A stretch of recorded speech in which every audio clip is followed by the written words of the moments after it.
Mac, we've got Darryl. And for those of you who don't know Darryl, he's a best-selling author, has written a few great books, one of my favorites. Just go on Amazon, find him, or go on his website. I think is it DarrylSpeaks.com? You got that right, brother.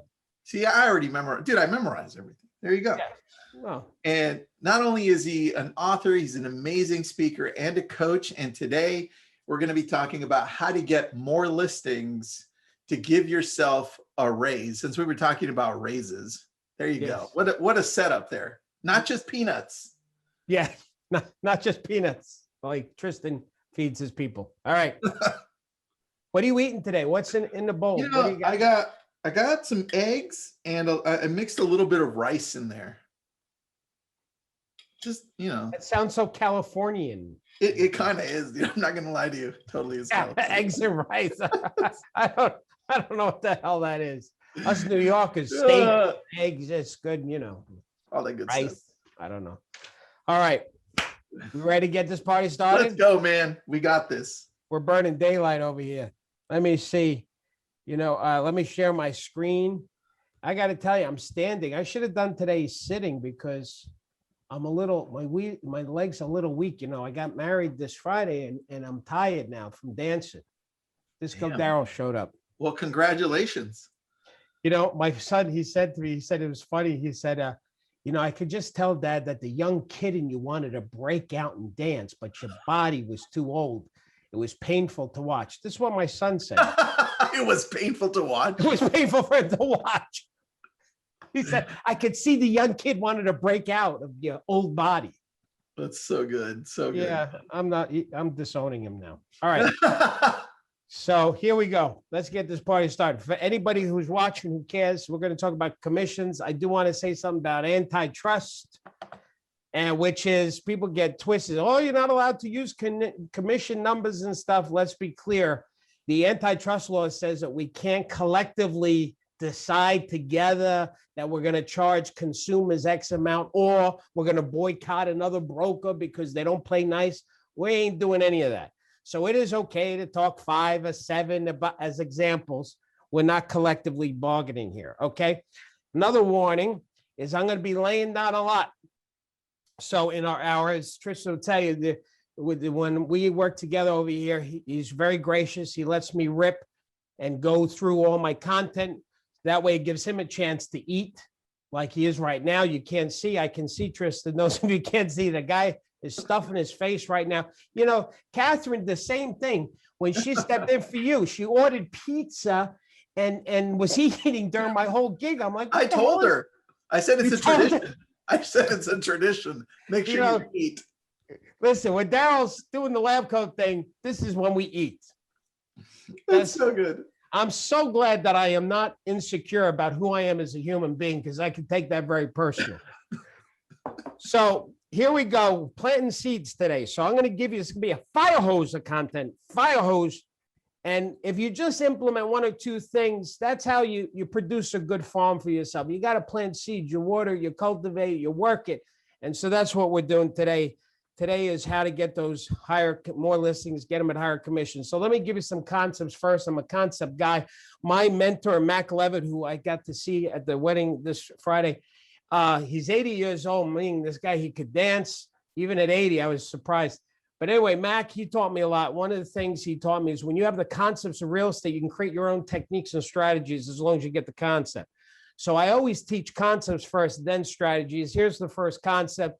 You got to have more leads than you can possibly handle. In other words, one of the ways to improve your business and get higher commissions and get more business is to have more business than you could possibly handle, because that gives you a sense of confidence. When you're fighting for that one listing, that one lead, it makes you insecure, because if that doesn't work out, oh, you know, your whole career, your career should not be dependent on one listing or one sale going through or not going through. Am I right, Tristan? 100%, man. And unfortunately, that's how a lot of agents live, right? Which is really tough. Yes, absolutely. And by the way, I hope, did Jake really just freeze it on me, or not both of us? Because I would like to. No, we got all right. Okay. All right. He knows. All right. Okay. You've done this before. I'll just shut up. Let me do my dog and pony. And I'll keep my mouth shut. All right, here we go. So the other thing is, here's what I want to show you. I found this thing, Tristan, from Society of Marketing Professional Services. You know, it's a chart that just basically shows when you're working a lead, contact one, contact. I'm not going to go through the specifics of this because that's not the point of why I'm showing it. The point of what I'm trying to show here is you don't get business the first time you talk to people. It takes nurturing. It takes several contacts. It takes, building a relationship with people. So we have to keep that in mind too when we're building our business, right? We're not just getting listings. Listen, here's a mic drop. We're not just getting listings and sales. We're building a business. And that's a bigger picture. That's different. It's not just about that one deal or that one listing. For our students, I know we got students on the line here, Tristan. So Power Agents, you're a Power Agent. Let me talk to Power Agents for a second. We got all these webinars on demand I did recently, one on this 12-month marketing calendar for success to help generate business. By the way, we interviewed Catherine, Tristan, how to build she went over awesome. The Power Agents just loved what she said. It was so powerful. How to become a listing machine. And then there was the other one, I did this for you, right? Last month. I know you couldn't be on it, but we talked about, the Zillow, how to avoid the Zillow leads. That's how to get leads without paying Zillow. I love that. Yeah, those guys, man. But let's not get political. All right, here's another thing I recommend that everybody does to help shake the trees to get more business in your business is create a simple chart like this we give to the Power Agents that basically says at the top, it says Monday, Tuesday, Wednesday, Thursday, right? It's the days of the week. And then over to the left is all the different things you can do to shake the trees to generate listing leads. And you gamify. I like that. Gamification, gamify. That you play, you challenge yourself. You know what? If I just do one or two of the things that are left on the side each and every day, if you just do that, boy, in 30 days, you won't recognize yourself for your business. So that's it, a little bit each and every day. Master the listing appointment. The commission conversation does not happen at the end of the conversation. It's everything that leads up to when you ask about and you talk about the commission. So if you bring value to that conversation with the homeowner, you're validating yourself. That's essentially what a listing appointment is from the moment you ring the doorbell, you go over there, whether it's in person or virtually, you're validating your worth. So when it comes time to fill out the listing agreement, put the commission, you've already spent that hour or so validating your power. Now, unless you're a hitter like Tristan or Catherine or some of the other hitters, they already go in, they already have name recognition. People already know their name. They see their sign. That's a different level. When you get to that level, God bless you. Until you get to that level, you got to work for your money. Because Tristan, he don't work for his money anymore. It just comes to him. It's showers. So every day. All right. Here's how I teach Power Agents do a listing appointment. We take the word real because we want people to be real. It's called human being, not human doing. You got to speak from your heart, not your head. Be authentic. People listen. People. So you got to be authentic. The reason why I have Fred Astaire and Ginger Rogers there, not just because I'm a frustrated dancer, but because a listing appointment to me is like a dance.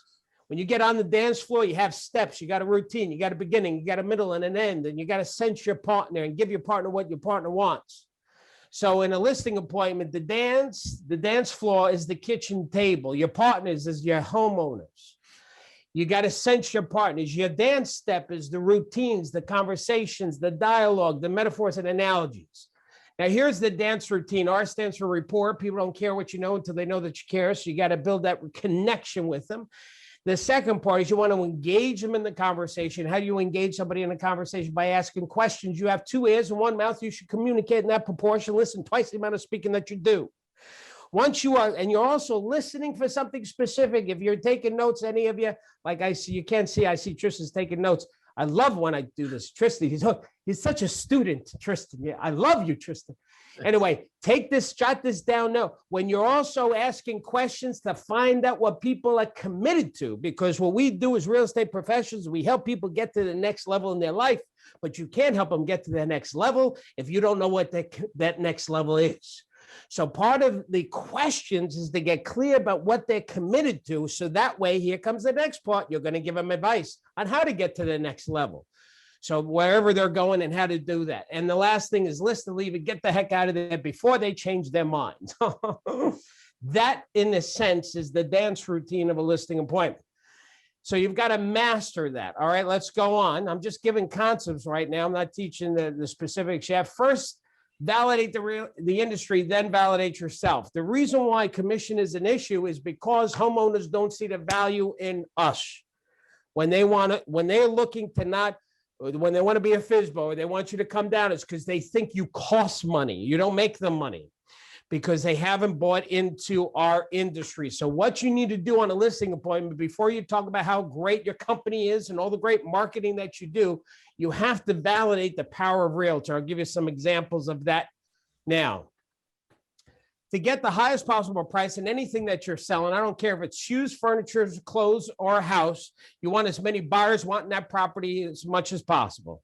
In this market, that's how we know it is. It's a really hot market right now. How are things going on your side of the world, Tristan? Really hot, man. It's still really hot. Still hot. Now, is there a price range that you find is moving more than others? Yeah, we're looking at entry level for first-time home buyers and entry level for move-up buyers. So in Southern California, we're looking at the probably like 800,000 down. Okay. That goes so fast with multiple offers. Yeah, it seems like the higher, I think in every part of the country, the higher the price range, the little slower that it gets. You know, I think that's always how it's been. There's a little less. Okay, so let's go back to this. Buyers, how do you get the highest possible price? Buyers fighting for that something, whatever that something is that you're selling. This is marketing 101. How do you get the most buyers want is exposure. Meaning every buyer in the price range of that current house, they need to know the house is for sale. And how you do that is marketing tools. The more marketing tools, the more exposure, more buyers, which drives the price. One of the things that we bring to the table for the homeowners, even as when I'm talking FSBOs, even as hot as the market is, there's still things that we do that even the for sale owner can't do.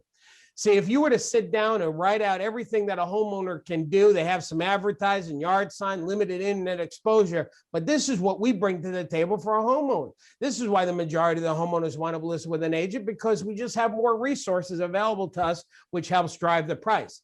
If you look at selling a house, and you've seen me do this before, Tristan, selling a house like fishing, the buyer being the fish, you want to catch the fish, right? Well, a FSBO, they're like sitting out on the deck, on the dock, they're throwing out a fishing line.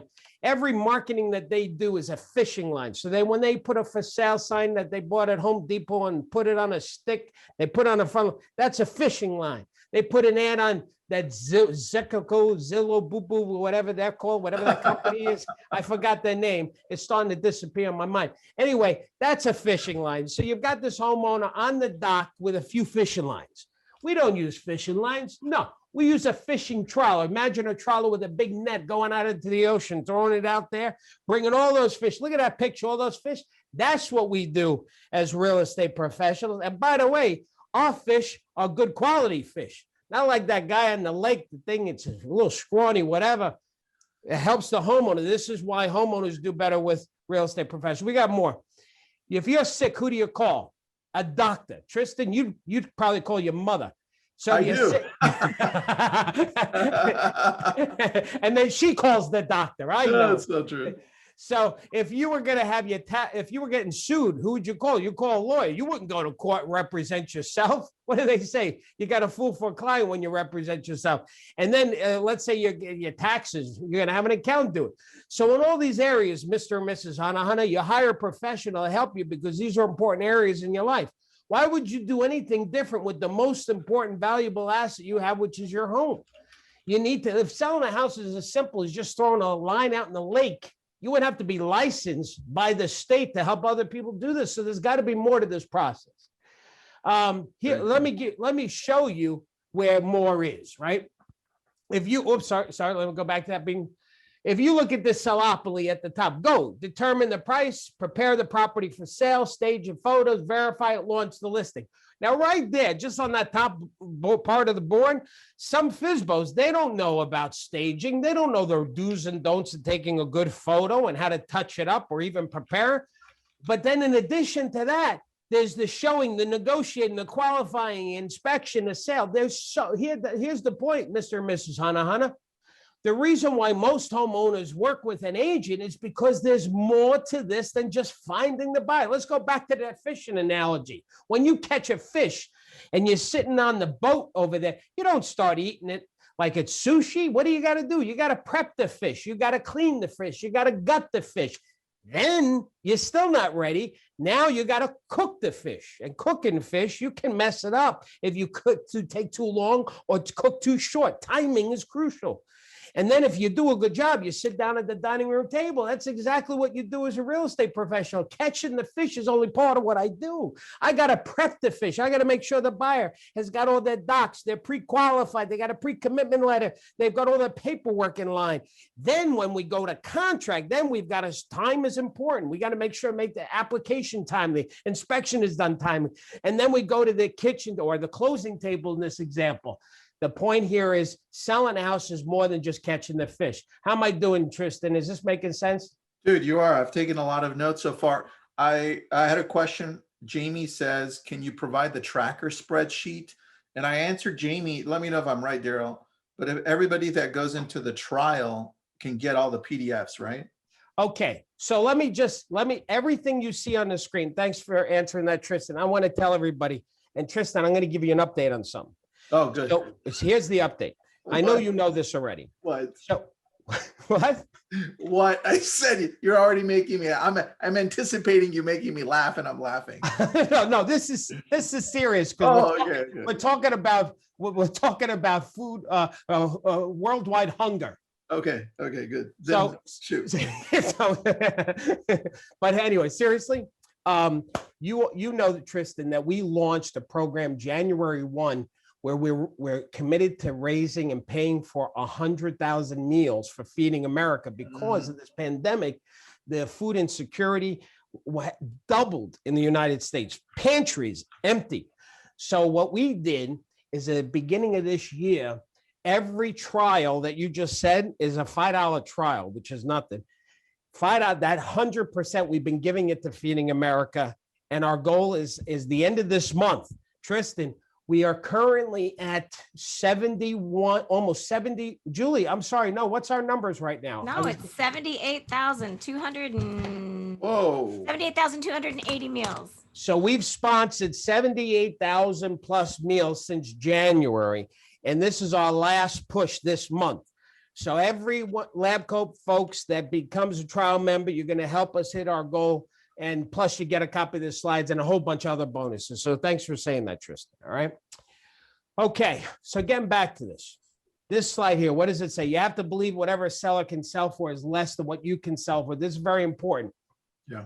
See, if you want a homeowner to pay you 5, 6, 7, whatever the number is, you got to believe that that's an investment, that if the homeowner pays you 5%, they're going to get back 10%. If you don't believe that, then you'd be lying to them, telling them they should hire you. So you have to believe in your heart that you're free, that a homeowner actually makes money with you. And I'm going to give you some examples of this in a moment. You also must believe you're worth what you're charged, whatever that number is, 4, 5, 6, 7. You got to believe it in your heart, okay? Because there's a Japanese poem, Tristan, that goes, I'm gonna Darrylize it. So that's a word, Darrylize it. Darrylize it. Meaning I'm gonna dumb it down because I'm not that smart. Yeah, sure. I'm serious. So the Japanese poem goes like this: communication is like an iceberg. When you see an iceberg above the ocean, that tip only represents 10% of the whole iceberg. The other 90% is below the ocean surface. Communication is the same way. The words that you use only represents 10% of the communication. The other 90% is your intentionality and who you are. And that's what people pick up on. So therefore, you can use the right dialogue and analogies and metaphors. But if you don't believe underneath the ocean surface, that you're worth what you're asking, they're going to sense it. They're going to pick it up. They don't know what it is. They'll say something like, I don't know what it was about him or her. I just didn't feel right about it. That's how it comes out. Makes sense, really Tristan? good. Dude, that is, I'd never heard that one. And that's Listen, really good. I like I that may one. be from New York, but I can be deep like you California people. I wasn't sure until then. So very, very good. Thank you, sir. Thank you. All right, now here's something that we did for our power agents. We created this e-guide or document or whatever. It's 184 pages. Not 100 pages. Sorry, it's 184 reasons. Where's the slide? Let me go back to son of a gun. It's 184 reasons why a homeowner should hire an agent, because these are all the things that we do. 184 things. So I know people are going to ask for a copy of this. Gang, do the trial. You're going to get a copy of all this stuff. All right. It's going to be emailed to you. All right. Now here's the next concept. There's always going to be someone who's going to charge less than you. Always. So you should charge based on what you're worth, end of story, period. Don't be competing based on commission. I was talking to a broker about this, Tristan, the other day. She called me up. She said, Darryl, I'm having a problem recruiting because, you got this one and that one and the flat fee and if I did that, I would go broke. I said, well, you've got to not compete based on fee. You got to pay. You got to compete based on your company culture. What's your company culture? Turned out she didn't have one. And that's why she was struggling.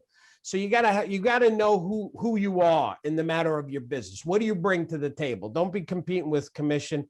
Never address commission on the telephone. They're going to want to suck you into that conversation when you call.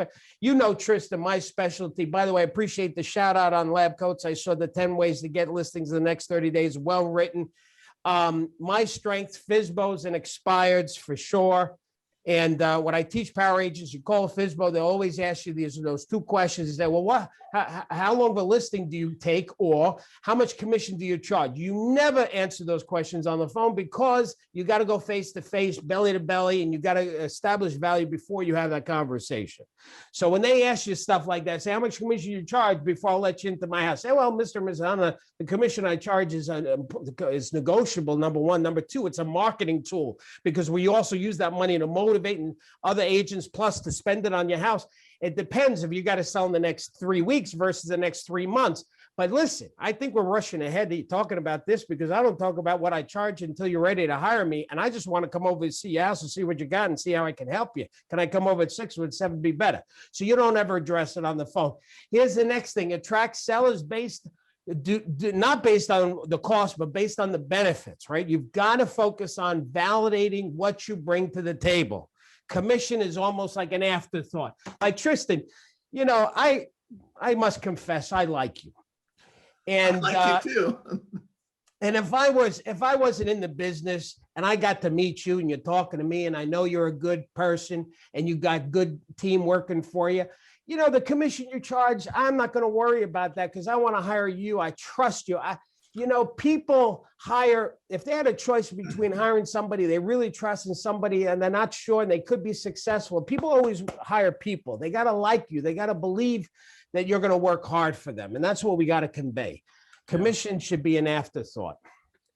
When the issue is 1%, you only need to prove you're 1% better. So if, let's say a homeowner says, well, Darryl, we really like you. We like to listen to you, but BS Realty, Bob Smith. Oh, okay. I thought it was. Yeah. Bob, he charges, 5%. Darryl, you want 6%. If you can come down to 5, then, I'd be willing to hire. Well, let me ask you, why would you hire me you'd hire me if I went to 5? Yes. Why? Well, because we trust you, Darryl. You look like you'd work hard. You've got all these things, and then you say, well, that's why I'm 1% better than the other guy. You see, so when you're just a little bit apart with a homeowner, you just got to validate why you're worth that extra little bit.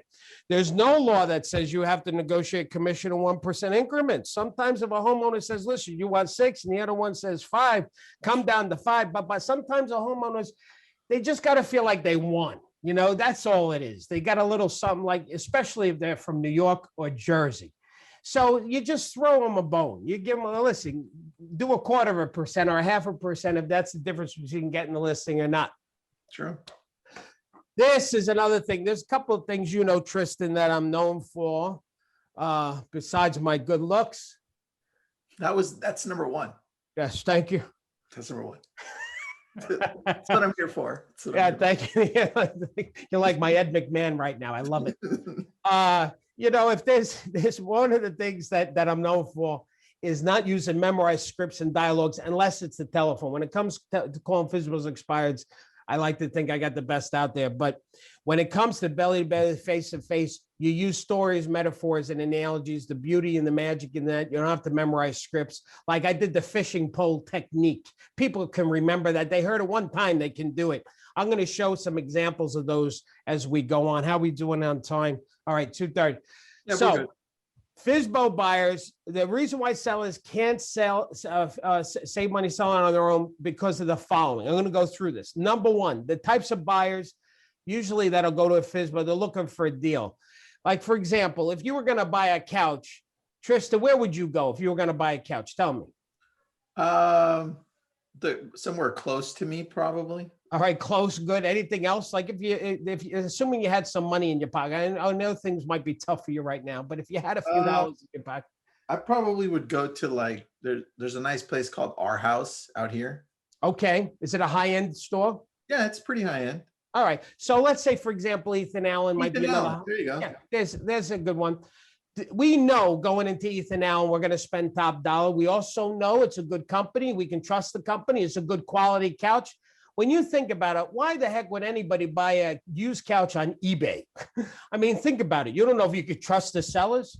It's a used, Kristen, it's a used couch. You don't know what it's been used for. Wrap your brain around that disgusting thought. So why the heck would anybody buy a used, dirty, stinky couch from eBay? Here's why: to save money. The whole business model is to get things at a discounted price. It's the same thing when it comes to a FSBO. See, buyers know that when they work with an agent, they're getting an extra amount of service, a company they can trust. In other words, we attract the Ethan Allen buyers of real estate, where the for sale by owner attracts a different buyer. It's the eBay buyer. They're not, when they say they got buyers, it ain't the same buyer. It's a different type of buyer, not the quality that we bring to the table. So they're attracting those people looking for that extra deal, that bargain hunter. This is interesting, Tristan. I got one of the cars I got is a Yukon Denali, okay? And here's what I did is I went to the Kelley Blue Book, and I'm going to suggest, Tristan, everybody does this after the webinar. Okay. Take your car, because you know your car, you know your miles, you make, your the condition, and go to Kelley Blue Book, and here's what you'll discover. You'll notice here for this, my Denali, it's got a 40,000 from the dealer. You see it there in the bold. It says buy from a dealer. The price is $40,000 to $45,000. It's a little small print there. But if you go now to the buy from a private person, it's $38,000 to $43,000. Now, here's the point I'm trying to make. It is a 5% lower price for the same exact car when you're buying privately. Why? Because when you're buying directly from the person who owns the thing, there's more risk. There isn't a company to hold accountable, etc. So this is what the difference is between a realtor's buyer versus a FSBO buyer. They're going to sell for less. Does that make sense? Dude, that makes sense. I love that. Again, what are we doing here? Metaphors and analogies. That was the Kelley Blue Book one. Anybody on this call probably could do it with their own words when they're out there in the world. That's why I love metaphors and analogies. Okay, here's the second thing. There's published proof that shows that FSBOs lose money. I'm going to show some old articles, but because they're in a minute, they're still valid today. This over here, if you go to forsalebyowner.com, and this is their website, and they're saying, look, if you're going to sell, don't pay a realtor commission. Look, if let's say you're selling a house for $2.1 million, if you list it here, you're going to save $105,000 in real estate commission. Why would you go to a realtor? Put it on here. We can help you. You'll save $105,000. And look at the bottom. It says you can use it for college. You can remodel your house. I don't know why you would remodel your house if you're selling it, but whatever. You can do a wedding fund. Boy, I could have used that. But here's what's very interesting. This forsalebyowner.com guy, watch this. This came out in the Wall Street Journal. The founder, former CEO of forsalebyowner.com, Kobe Sobrato, He tried to sell it for 6 months. He couldn't sell it himself. So what did he do? He listed with a real estate broker. Now let's just go back here. The guy that created ForSaleByOwner.com, he couldn't even sell his own property in a hot New York market. But wait, there's more. Oh, crap. After he lists with the agent, Tristan, he gets multiple offers and he closes for 150. He pays $129,000 commission. But if you read the rest of the article, he sold it for $150,000 more than his FSBO price. So if you do the math, he actually netted more money by paying a 6% commission to a realtor. Dude. Now, here's the funny part, Tristan, right? He pays $129,000, but his website is saying, I wouldn't pay $105,000. The guy paid even more than that, but he netted more money is the point. Let me show you another one. This guy, Byowner.com, the CEO of Byowner.com. First of all, you know what I think is interesting? He's telling people don't list with a realtor, but look what's on his website there, Tristan. He's got realtor.com there. I think that is really quite ironic. It gets better. So now this guy, same thing. He's saying, listen, don't list with an agent. Here, list with us. But meanwhile, he hires a realtor. His name's Benetti.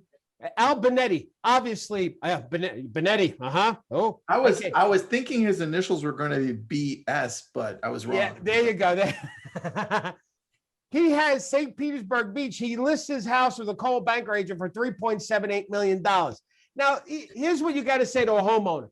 You've got these two guys. Wait. Let me go back to this. You got these two guys who are telling homeowners, give me your money. Don't give it to an agent. But meanwhile, when it comes to their own home, they're listening with, come on now. Something ain't right here in the Denmark. Okay. So now, this is the old article. I use this article, Tristan. I'm probably going to be 90 years old in a nursing home, still doing webinars from my nursing bed, because even you can't see the date, 2003. Tristan, you remember the market in 2003. It was almost as hot as this. But back then, you could get a mortgage if you could fog a mirror. Everybody was getting mortgages, right? That's when your book came out, right? Did it? I don't know. I got to check now. You threw me with a math question. Got to remember a year. I barely remember I got married on Friday. So listen, this USA Today article comes out. Are there people learning anything right now? I hope to God they are. They are. They definitely I'm having fun. Are. I don't know. Yeah, they definitely. Your book came out in 2002. I read it for the first time in 2003. There you go. Look at that. I'm so impressed. You got a good team. Somebody looked that up, didn't they? Somebody sent that to me right now. You know, if it wasn't for your team, Tristan, you'd be nothing. Nothing. Okay. So ForSaleByOwner.com. For sale by owner can be hard to. I'm sorry. Let's back up. This is the USA Today article, 2003. USA Today says for sale by owners can be a hard sell. And the subtitle, you see what it says? Agents are often worth their weight in commission. Not worth their commission, worth their weight. Now, you see that little graph? I'm going to zoom in on that graph, and I'm going to show you what it says because it's hard to read. USA Today did this national study back then, and they said, okay, homeowners that sell their own home, the average sales price was $137,400. The important thing is they looked at the neighbors right next door to those homeowners, the same homeowners, but they listed with a realtor. So same market, same time, same types of houses. The average sales price is $175,000. If you do the math, that means we sell houses for 21.49% higher in a market that's pretty much as hot as this market. And it goes back to what I said earlier about the marketing, about the service. There's so much more that we bring to the table. We've been around for almost, 200 years. There's a reason why that is. So FSBO buyers want a bargain. Published proof FSBOs don't save money across the board. Here's a third-party negotiating. See, one of the disadvantages that a homeowner has when they're selling their own property, why we earn our commission, is because we act as a go-between the buyer and the seller. See, in show business, there's this concept called the talent never talks to the money. That is the number one rule of thumb when it comes to show business. The talent never talks to the money. Now, this show, 2.5 Men, Charlie Sheen. What Charlie, forget the fact that he had his drug problems and everything else. No matter what, that guy was raking in tons of money. The show was doing incredible because no matter what, on screen, talented, funny guy. But he started negotiating with the producer, not through his agent, but through public opinion. He was getting on talk shows and he was talking bad about the producer and he was trying to negotiate. So what did they do? They fired him and Ashton Kutcher stepped in because when he circumvented his manager, it put him at a disadvantage. Mr. and Mrs. Hana, when you're selling your own home, if you say something that offends the potential buyer, and maybe you don't even mean to, you could lose that buyer. The talent never talks to money. I could be a jerk on your behalf and still not have it cost us the deal. Does that make sense, Tristan? 100%, dude. This is why that rule of thumb that says attorneys, they never represent themselves because they have a fool for a client. If you look at this, is not a political thing. These are names that we know. Rudy Giuliani, Michael Cohen. These are just names we know because they're very public, right? Forgetting about what politics you are, these are attorneys that are having legal problems. Guess what? They're not representing themselves. They could. They hire somebody else because when you are in the picture, it's hard to see the frame, which I think is one of my slides. Yes, when you're in the picture, you can't see the frame. The job of a realtor is to look outside of the homeowner situation, not be emotionally attached, be objective. This is why you most certainly should not represent yourself. And Mr. Misana, if you don't like me, you shouldn't hire me, but you got to find a realtor that you like and trust because you should not represent yourself. Here's something else too. It's called the 9 dots. Tristan, if we were face to face, I would put these dots on a piece of paper. And I would tell you, Tristan, do me a favor, try and connect these 9 dots with 4 straight lines. Now, when you put your pen down on the paper, you can't take it off, okay? And here's what you probably do, Tristan, which most people have done, which is they stay within a box. And it doesn't say to stay in the box. I didn't say to do that. In order to connect the 9 dots with only 4 straight lines, you've got to go outside of the box.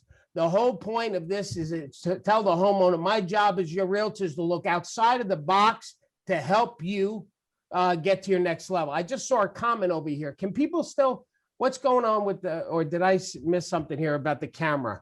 Julie, what's on the screen right now? Is it Tristan, me, the slides? What do we got going? I just want to make sure.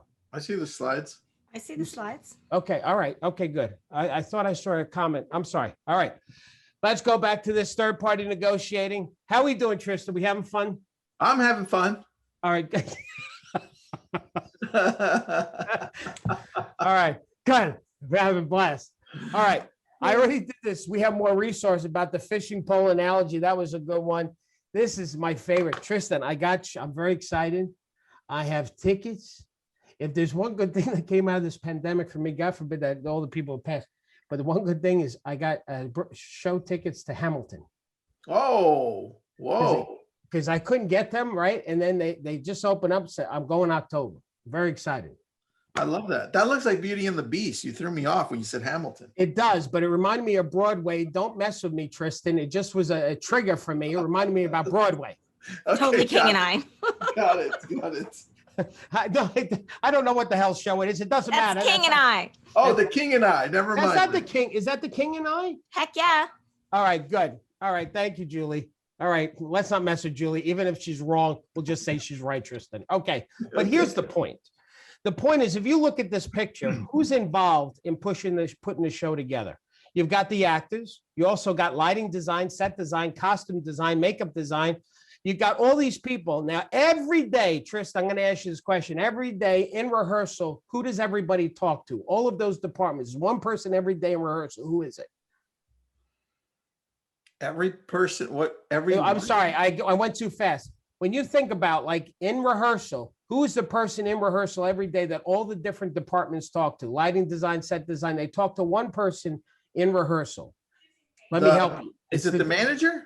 No, well, it's close. It's the director. It's the director. The director. It's fine. You got to get out more, Tristan. Please. This is a different world for me. We're not all showbiz there, Darryl. I think everybody showbiz, like I love showbiz. Everybody, no. Okay. So the director is the glue that keeps the show together.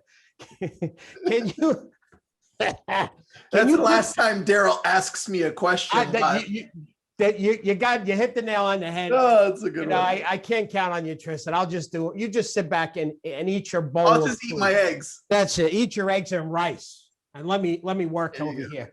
Take a break. Kick back. So anyway, the director is the glue that keeps the show together. You cannot put a Broadway show together without a director. If you did, it would bomb. In a real estate transaction, you have the exact same thing. You've got all these departments or people involved, like the sellers, the buyers, the appraiser, the engineer. Now, let's say the homeowner says, I don't need a realtor because I got an attorney who is a friend of mine and a friend of a sister of a friend of a relative and a cousin, and they're going to help me out. So I got that attorney. And let's say the buyers have an attorney and the title company and the home inspector, the bank rep. Here's what's very interesting, Mr. and Mrs. Ahumada. You as the homeowner would only talk to the buyers and to your attorney. You would never talk to the appraiser, never talk to the engineer, never talk to the home inspector. Your attorney that you said is going to do this for you, they only talk to the other attorney and to you. They don't talk to the buyers. They don't talk to the bank appraiser. They don't talk to the banker. You got all these people not talking to one another. And the scary thing is any one of them has the power to kill the transaction. There's only one person that everybody talks to in a real estate transaction, and that's me, the realtor. You trying to sell a house without an agent is like trying to put a show together without a director. It's going to bomb. Hey, if selling a house is as simple as finding a buyer, you wouldn't have to be licensed, right? So there's got to be more behind the curtains you're not aware of that goes into producing this end result called selling your house, right, Tristan? So good, dude. All right. I'm going to ask my question. I'm going to keep my questions easier. Can you show up for my listing presentations? Sure, for a little fee. Fly me first class. I'll be there. I'll help you out. Is that a new service under Darryl Speaks? It is now. It is now. Oh, it's so good. Listen, I know a lot of the folks are going to join the trial. So let me just tell those people, if you decide to become a power agent, like Tristan's a power agent, and you go to the classroom and you're going to see this. There's a lot of good stuff there. And you go to objection handling and the listing appointment. That's where a lot of what I'm teaching is coming from today. Let's talk about the discount broker. How are we doing on time? So let's say that, all right. Let's say they say, well, the other broker said they'll do it for less money, like a flat fee or something like that. This is called the hammer technique. And again, gang, it's analogies, metaphors and analogies. So let's say you decide, Mr. and Mrs. Ahumada, you don't want to sell your house. You want to build an extension and stay. So you go to Home Depot and you buy a hammer. Let's say the hammer is $500. It's made out of titanium. They use it on space shuttle missions. By the way, the price that you use is the same price that the discount flat fee broker is charging. So you got a $500 hammer. You come home, you put it on your kitchen table. Here's my question, Mr. and Mrs. Ahumada. Is that hammer going to jump off your table and start building an extension? Of course not, because the hammer is merely a tool, and the tool in of itself does not get the job done. You've got to pick up and use the tool. Now, you can take this tool and give it to two different contractors. You can give it to one that just kind of started. Maybe they don't have a big team. They're not even licensed and bonded. You're going to get a result with that contractor. Or you can take the same hammer and give it to a contractor who's been doing it for years. They're licensed, they're bonded, they got a big crew and a team. As a matter of fact, they wrote the book on how to build extensions. That same hammer, that same tool is going to produce two different results. That flat fee broker that you're saying that you pay him $500 and you get on MLS, MLS is just a tool. The tool in of itself is not going to jump off the table and sell your house. It's got to be used a particular way. And my company, we wrote the book on how to use MLS in this market and all the other tools to get your house sold for the highest possible price. How's that, Tristan? I love that, man. That's the hammer analogy. And once again, hammer analogy. Everybody can do that now. You hear it one time, you kind of got it. Let me share some other. John Ruskin, he was a guy, a philosopher, an attorney, an author. It seems like very accomplished people back in the day, the 18th, they did a lot of things. They had a lot under their resume. It was incredible. John, here's what he said. When you pay too much, you lose a little money. That's it. But when you pay too little, you sometimes lose everything because the thing you bought was incapable of doing the thing that it was bought to do. How many times have we hired somebody based on their price. And not only did they not do a good job, they made things worse, and it wound up costing us more money in the long run. That is so true when it comes to hiring the cheap real estate agent. You should not hire an agent, Mr. or Mrs. Hanahana, based on how much they charge, but based on their skill and ability. You wouldn't hire a brain surgeon based on the price that they're doing, but based on their skill and ability. Here's something else John said. There's hardly anything in the world someone can't make a little worse and a little cheaper. And here's the punchline. And people who consider price alone are this man's lawful prey. You see those companies, buyowner.com, for sale, buyowner.com, they're praying for people who are looking to save a nickel but lose a dime in the long run, because those guys wouldn't even use their own service. Come on now. Here's something else too. Think about this. Wolf and Shepherd, nice shoe, Christian Louboutin, nice shoe, right? Look, they don't look too much different, but there is a huge difference. Wolf and Shepherd, $170, Louboutin, $850. That's a big difference, but that's not really the difference. There's more to the difference. Wolf's shoe is going to last you a year, and then you're going to have to buy a new one. So how much does that shoe cost you a year? $170. Whereas the other shoe, the high-end shoe, that shoe will last you 10 years. So how much is that shoe worth? Actually, $85. So you get what you pay for. When you go high end, you get high returns. Yes? That makes a lot of sense, dude. All right. See, Kmart, listen, when Kmart has something where they have good quality and it's not moving, they change the shelves, they change the position in the store. When they finally can't move it, they throw their hands up, they throw it in a bin or on a rack, and they say blue light special, and say, listen, it's just this. They're advertising not quality, they're advertising cheap. An agent who says flat fee or this amount, they ain't advertising they're the best skilled, they're the best talented. They're advertising we're the cheapest. They're like your blue light special, right? Here's the other thing John said. The common law business balance prohibits paying a little and getting a lot. It just can't be done. So, for example, you can take meat and you can put it into a high-end restaurant, or you can go to a drive-through. It's still meat, but you get what you pay for. It's impossible for you to pay a little and get high-end. It just doesn't work that way. You think about traveling. Let's say Tristan was going to travel to New York to visit me because he's lonely or he wants to get out of the house and get away from the kids and the wife. So he has 3 ways to get here. I'm booking right now. Yeah. I went on Delta. Can I come too? Sure, you can come, sweetie. We'll bring the whole group. Anybody else on the call today? Oh, Catherine's on the line. What's that? It's Catherine. She wants to come. Oh, it's Catherine. Nice. Here. What's Hey, up, Catherine? Oh, I love Catherine. All right, another power agent. All right, we're going to have a party at my house. Come on by. So listen, if you're flying from California to New York, you can go one of 3 ways. You can either drive it, train it, or fly it. Here's the thing, and fly first class, by the way. Now, as you go, each one's going to cost a little bit more. Like the car, that's probably the cheapest when you think about it, but it's going to take you the longest, and it's wear and tear actually on the car. So in some respects, it does cost you more. Whereas the train, it'll cost you a little bit more than gas, but it's going to take a little bit quicker. The airplane is going to cost you the most, but it's going to be the best experience, the smoothest ride, the quickest way to get there. The same is true, Mr. and Mrs. Hanahana, when it comes to selling your house. When you list with me and my company, you're flying first class. We're not throwing you in the trunk and the back seat of a car. All right. And here's the other thing.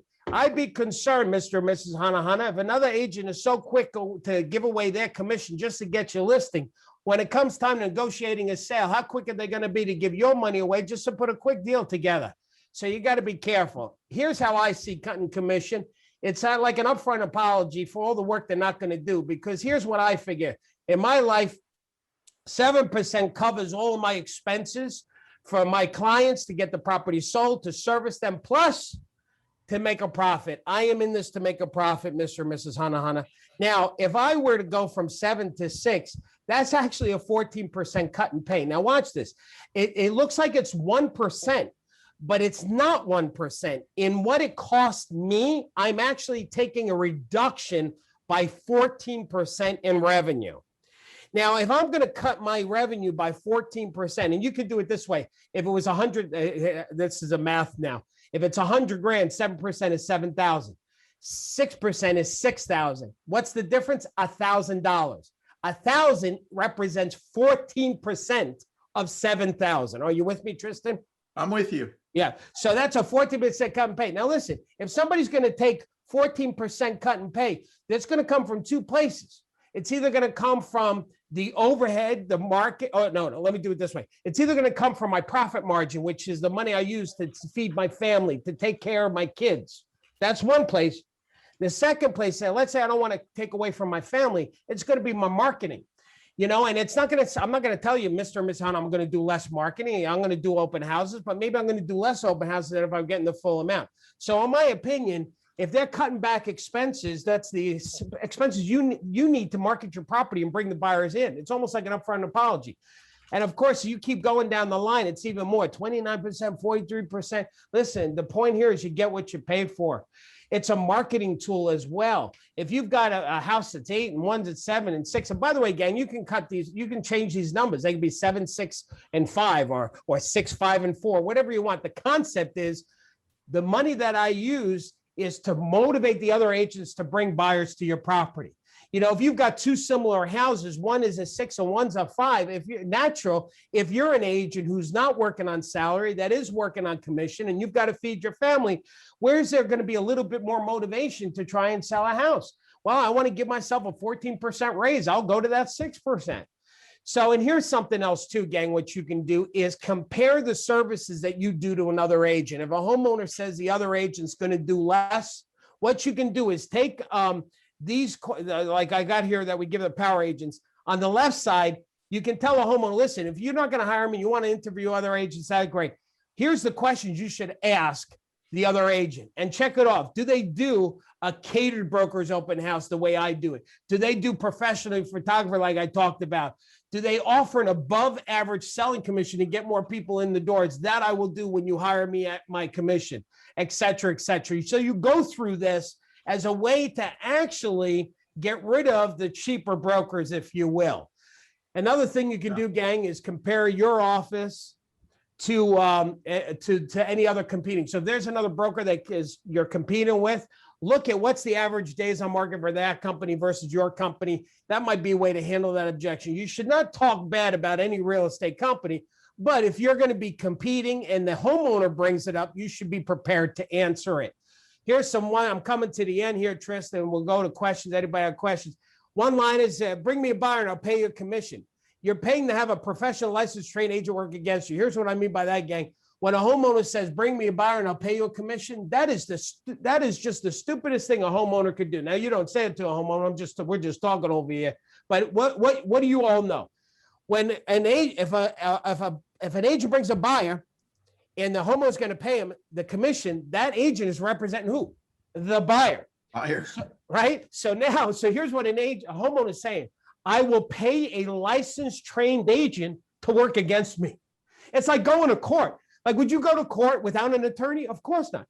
Would you go to the court without an attorney, and the person who's suing you, you pay that attorney's fees?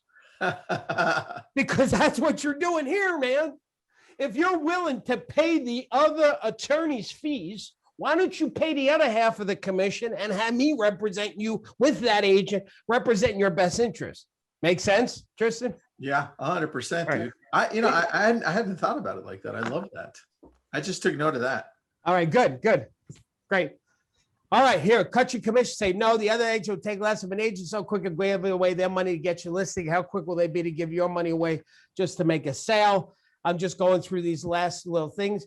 If I could do it for the same percentage as the other agent, would you hire me?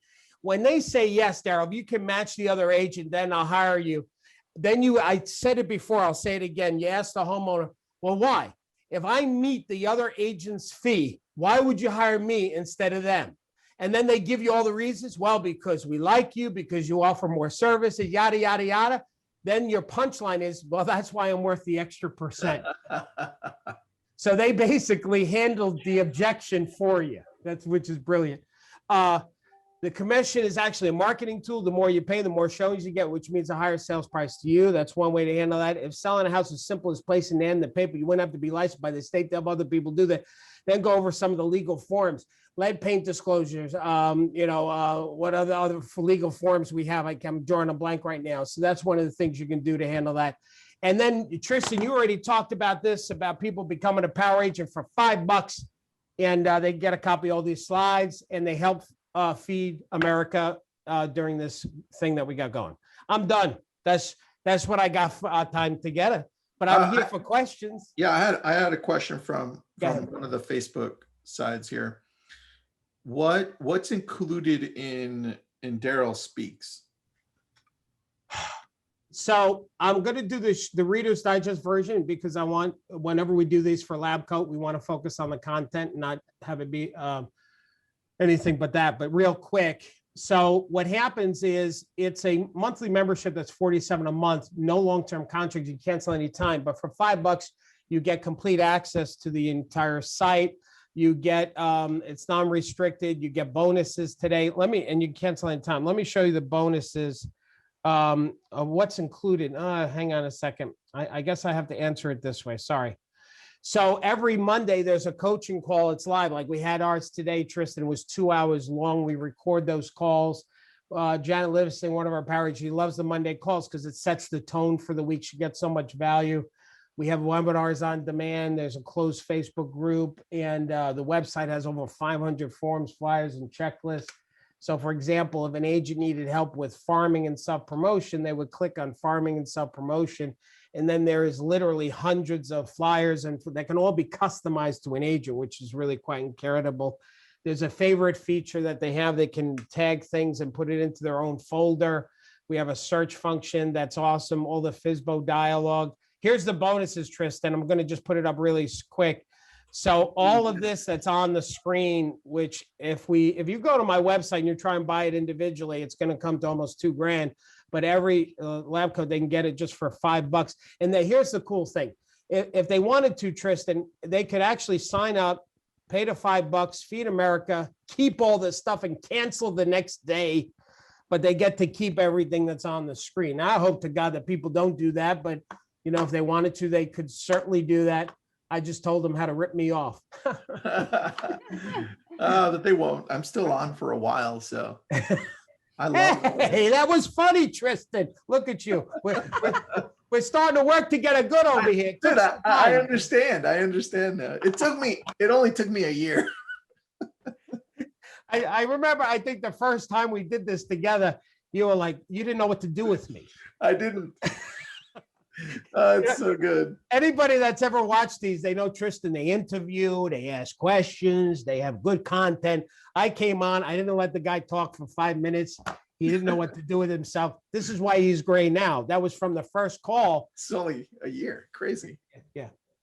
What else we got? That's it, man. You answered a lot of questions, a lot of great content.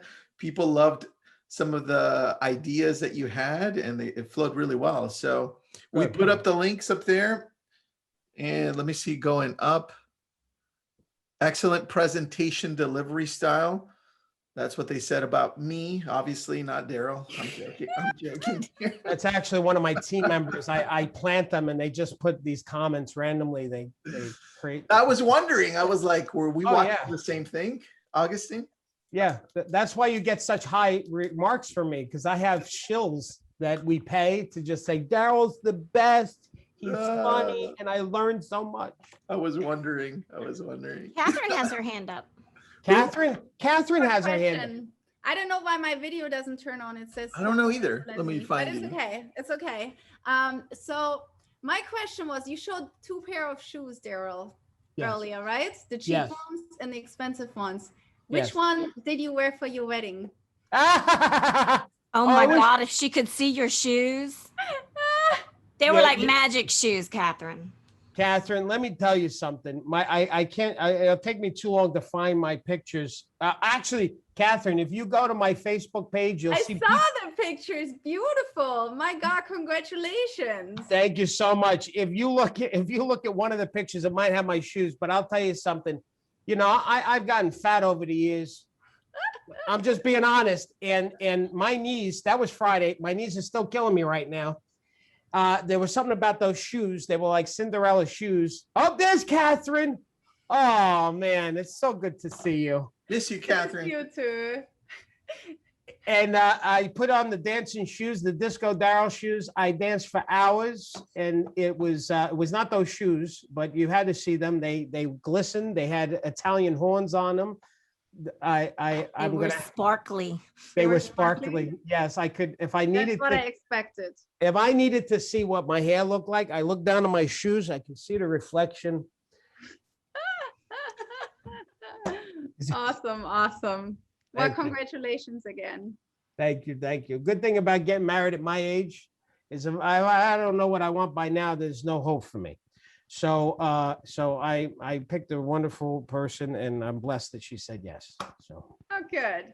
I will tell you this. Well, why would you not? You both are married, and any of the married people appreciate this.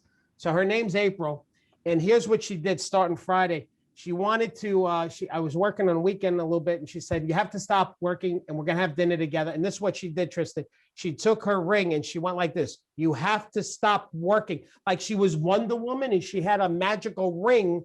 She said, that's it. Stop working. And so now we're going around the house doing that to each other like that. Oh, that's cool, dude. I love that. Anyway, so yeah. Darryl, another one of the people you planted said it was great content as well. Thank you. You know, everybody that does that, I got to send them $10. Yeah. Catherine, you know, Darryl's having an event as well. So that's going to be good. East Really? Coast. When is it? She doesn't know yet, but Catherine, you are on my list to call to be one of the guest speakers. Oh, cool. Thank you. So Yeah, I would love Tristan's going to be there. And Tristan, we're looking actually now, we're moving, and I know you're doing the lab coats. I think we're doing ours in January. When are you doing yours? Ours is going to be mid-October. We're just waiting to hear back from the Four Seasons. Okay, good. So we're planning ours for January. We were looking at kicking off the new year, and we're very excited about that. And you both are Cool. I need you both there. Awesome. So Yep. awesome. You'll be I love there. it. All right. Thanks, guys. Thanks, everybody. Visit Darryl Speaks. Catherine, thanks. Bye, everybody. Thank Good you. content, Bye-bye. Darryl. Have a great Bye-bye. day. Good seeing you. Bye. Bye-bye.